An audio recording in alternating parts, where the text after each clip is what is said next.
Ito lang ti paglinis ti pihim. Aniro ka na?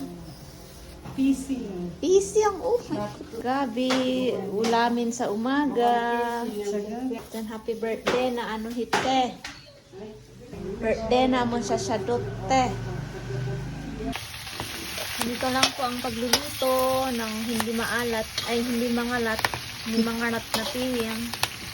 Dapat malakas yung apoy for tumakot na ngarat na. Tapos takpan ng 5 taon. Nuksan ng pagkatapos ng 5 taon. Ayan, sunog na yung iba. Tapos nasunog na. Bakit amoy ugadiw? Ganun talaga.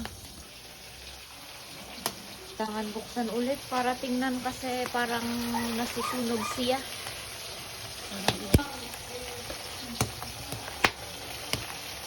Asin lang, sapat na.